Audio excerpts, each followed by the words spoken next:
Ben McClintock here from defendingatutah.org, where we think right and wrong, not right and left. And as you can see, just this past weekend, Mitt Romney was booed off of the stage at the 2021 Utah State Republican Party convention. And we've gone a long way since back in 2008. I remember when you'd be accused by fellow Latter-day Saints of being an apostate for not supporting Mitt Romney. And now you have a large portion of the Republican Party base actually booing the senator. In April of 2021, just earlier this year, I gave a presentation to a crowd here. We do every month a presentation on different aspects of liberty and the threats to it. And I did one on the conspiracy here on Utah. And as a part of that presentation, talked about Mitt Romney and his background, what his record actually is, and the things that he's done to undermine liberty. And it's not just because he is a liberal Republican or a rhino. There's much more to it than this. He is actually a traitor, and he is part of secret organizations that are working to destroy the liberty of the people. And so what we want to do now is share with you that portion of the presentation that I gave that focuses on Mitt Romney specifically. So let's go a little more to more modern times with this individual. Mitt Romney. Let's look at his record, okay? Going back to even before he was governor of Massachusetts to when he was running for Senate. So in 1994, he supports abortion. He says, in the same year, he says, "I feel that all people should be allowed to participate in the Boy Scouts regardless of their sexual orientation." This is mid-90s. This was like extreme even at that time. 2002, so he also endorsed banning guns. 2002, he said that government should be forced to recognize sodomite marriage. 2008 says God hasn't spoken to anyone since Moses. This was in a local TV broadcast. A newscaster asked him, you can look this up on YouTube as well, the interview. It says, what about this idea if the prophet comes to you and says God tells you to do something, as president of the United States, what are you going to do? And he says, well, I don't think God's spoken to really anybody since Moses or perhaps others. And then in 2017, he supported Antifa. 2019, he became the president of a secret society called the Alfalfa Club. Okay? A lot of people have heard of that one. We'll talk about that a little bit as well. Okay, so this was when he's running for Senate. He wrote, if you've never heard of the Log Cabin Club, they're a group of gay Republicans. And he says that they've played a vital role in reinvigorating the Republican Party. I'm more convinced than ever before that as we seek to establish full equality, because he wants to establish, gay supremacy, I will provide more effective leadership than my opponent. So even more than Ted Kennedy. If we are to achieve the goals we share, we must make equality for gays and lesbians a mainstream concern. So he was supporting sodomite marriage even back then, and what this movement is actually all about is gay supremacy. I believe that the Clinton Compromise was a step in the right direction. I am also convinced that it is the first of a number of steps that will ultimately lead to gays and lesbians being able to serve openly and honestly in our nation's military. He knew that that couldn't happen overnight, like we talked about before. This is all small steps, one step after another, would have been completely extreme at the time, but realized that that was the end goal, and it actually did happen 20 years later after he wrote this letter. Presidential hopeful Mitt Romney is raising some eyebrows right here in Utah. Romney was asked about God and what God might say to him or to LDS church leaders. And as Chris Van Oker is here to show us, Romney's answer might surprise you. Barb, this interview between Romney and a Boston TV station aired about 10 days ago. His comments about the LDS church didn't cause too much of a ripple back east. But here in Utah, they seem to raise questions about how his view of the LDS church was founded. Our next guest is the former governor of Massachusetts, Mitt Romney. In a lengthy interview with one of Boston's most prominent journalists, Mitt Romney was asked the following. Should God speak to you and ask you to do something that might be in conflict with your duties as president, or should he speak to your prophet who would speak to you? How would you make that decision? How would you handle that? To which he responded, I don't recall God speaking to me. I don't know that he's spoken to anyone since Moses in the bush or perhaps some others. but this answer appears to contradict one of the foundations of the LDS Church. In the church's first vision, a young Joseph Smith is visited by God the Father and Jesus Christ, and that Smith heard God speak the following. One of them spake unto me, calling me by name, and said, pointing to the other, This is my beloved Son, hear him. And if, as Romney suggests, that God hasn't spoken to anyone for thousands of years, then what happens to the LDS Church's belief in direct revelation from God to church prophets?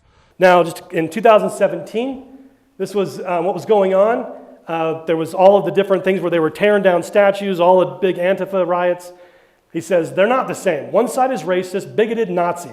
The other opposes racism and bigotry, morally different universes. So this is the other side, meaning Antifa.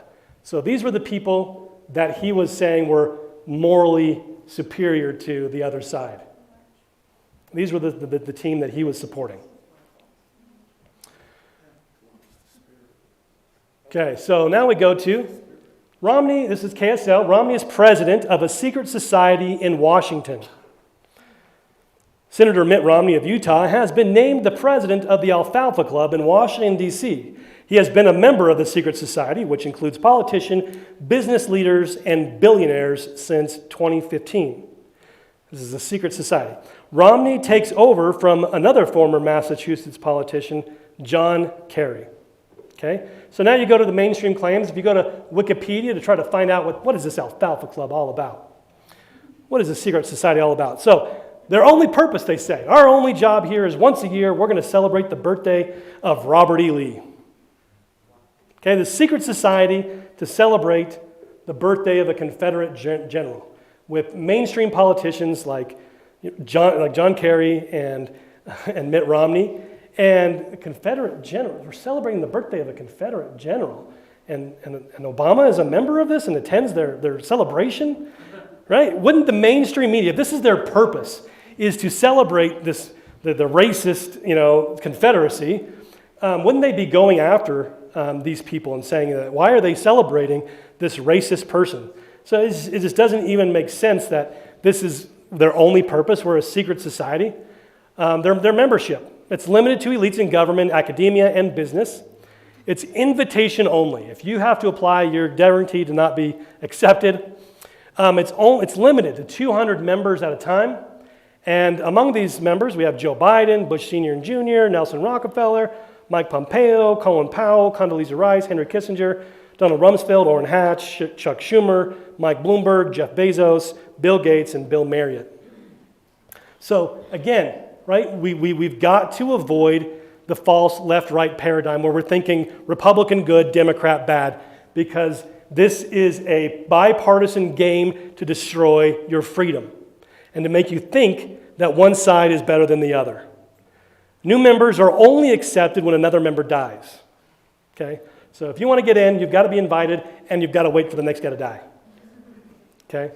So when we were trying to do research, because this was like, okay, it just didn't fit, right? This didn't match, this didn't pass the smell test. You have all these establishment politicians getting together once a year to celebrate the birthday of a Confederate general. That doesn't even make sense. Why is this a secret society? Why aren't we just doing this? And so we were scouring everywhere we could find to find information. Where's a lead that we can go? And everything just led back to, basically, you're just celebrating the birthday of Robert E. Lee. And then I came across a reference to their autobiography that was written during the time of World War I. And so I was like, okay, well, if there's this biography, it's got to be somewhere. It's an archive.org. They've got tons of scans of old books. Can I buy a used copy of it on the internet, or either a reprint on Amazon, or is there a collectible edition somewhere? Is there somewhere to buy it? It was nowhere. There was nowhere to buy this. We went on the search, and we found one university library that had a copy of it back in Pennsylvania. And we were able to get them to scan it for us and send it to us. And so I want to go over what their biography says about themselves. Now, whether it's accurate or not, this is what they believe about themselves, okay? So this biography was, again, I think it was printed in 1917, and it is not in print anywhere, and is what they believe about themselves. So it was written by H. Ralph Burton. This guy was an insider, had an investigator for Congress, had major positions all throughout Congress. So their key beliefs, what they believe about their organization. They believe that they're the oldest club in existence that goes back to ancient Egypt. That they believe that they've been continuing on practicing those ancient mysteries, those ancient secrets to gain the power of the ancients. It's been the power behind the throne throughout time. This is what they said. They said it was the Colonel Edward Mandell House of the olden days. So even before all the conspiracy theorists came out many years later, recognizing who Colonel Edward Mandell House was, they admitted that Colonel Edward Mandell House was the power behind the throne.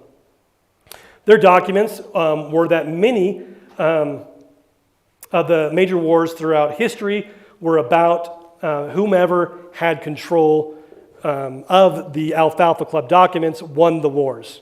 So all these wars throughout history, from ancient Egypt wars to the Trojan wars, on and on throughout time, these were all wars about trying to get the secrets of the Alfalfa Club. And that they the Alfalfa Club put into place the leaders of ancient societies all over the world, and even Japan. And that their records at this point in time, 1917, were what Germany was trying to get, what they were after in World War II, to make sure that they could gain power. Germany felt that if they could get the secret documents of the Alfalfa Club, that they would win the war and that they would become the world dominant superpower at that time. So now we look at the Alfalfa Club membership. Again, it's limited to elites in government, invitation only, and that new members are only accepted after they die. So again, we see this international conspiratorial organization weeding back through Utah politicians.